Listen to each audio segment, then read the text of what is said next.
في جملة كده قريتها عجبتني قوي، بتقولك ايه؟ كن شيئا يلفت القلب لا يلفت النظر. تمعن كده الكلمة، يعني مش كلها بالمظاهر زي ما الناس المريضة مخيلها جايبها، مش باللبس. ممكن نلبس لبس طبعا نضيف، ده المفروض اصلا، ده نظافة من الإيمان، وإن الله جميل يحب الجمال.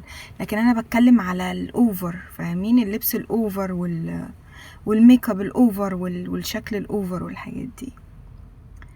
خليك أفعالك هي اللي تبين للناس إن أنت قد إيه روحك جميلة أكتر من إن شكلك جميل. ياما ناس كتير قوي شكلهم حلو وملامحهم جميلة، تشوفهم كده تقول الله، وأول ما تقرب منهم تقول إخي. والله بجد فعلا، يعني في ناس منظر على الفاضي. ممكن تلاقيه شخص ناجح جدا او واحدة ناجحة جدا وناجح في شغله والدنيا تمام، بس تيجي تقرب من دماغه وتشوف العقلية بتاعته تتصدم. بقى هو ده البيزنس، وهو ده اللي ممشي ناس، وهو ده اللي مشغل عنده ناس ايه المخ ده؟ ايه ده؟ ازاي؟ ففي ناس فعلا، يعني ما تتخدعوش بالمظاهر يا جماعة، تتخدعوش والله العظيم. المظاهر كذابة، ولا بالفلوس ولا بالشكل ولا بالواسطة ولا بأهلك. انت معاك ايه؟ انت وصلت لايه؟ ورسالتي للبنت، خليكي واثقة في نفسك، ما تخليش اي حد ملوش اي 30 لازمة يهز ثقتك بنفسك.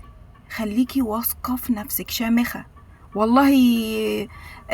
منفصلة، مطلقة، معاكي اولاد، اتخطبتي قبل كده وفسختي، شكلك مش حلو، اي حاجة ايا كانت من الحاجات المتعفنة في المجتمع دي، شيليها من دماغك.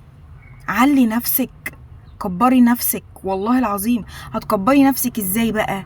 مش بالكلام، خدي بالك، مش بالكلام، لا.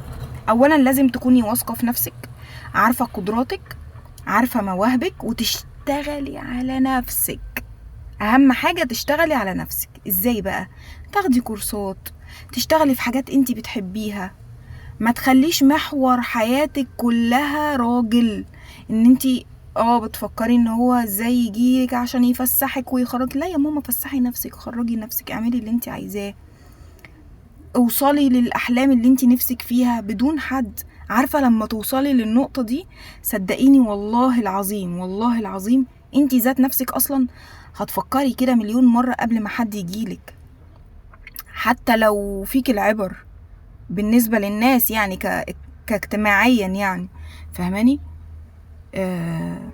لا، وقتها ساعتها هتفكري تقولي الشخص ده يليق بيا، الشخص ده هيقدر يساعدني. مش ان هو واحدة فاشلة بتدور على واحد فاشل زيها تقولك ضل راجل ولا ضل حيطة. انا مبحبش الكلام الفاضي ده كلام فاضي، وفي الاخر هتيجي فوق دماغك. يا تاخدي حد فاهمك وبيحترمك وبيقدر مشاعرك، يبقى بلاها خالص. لو مش موجود بلاها خالص. عيشي لنفسك، واهتمي بنفسك، وحافظي على نفسك، وغلي نفسك، عشان الغالي ما بياخدوش الا غالي. عرفتي؟ وانت كمان نفس الحكاية. اشتغل على نفسك، خليك شخص ناجح، خليك شخص عاقل، ما تبقاش شخص تافه. تمام؟ يوم ما تبقى ناجح، ويوم ما تبقى شخص عاقل قريب من ربنا، تعرف ربنا كويس، برضو هتلاقي 1000 حد يتمناك، وانتي نفس الحكاية هتلاقي 1000 حد يتمناكي. بس اهم حاجة المقياس فيها ايه؟ النجاح، وانك تكون شخص كويس محترم، تعرف ربنا اولا، ثانيا، ثالثا، رابعا، خامسا، عاشرا. مش معايا فلوس.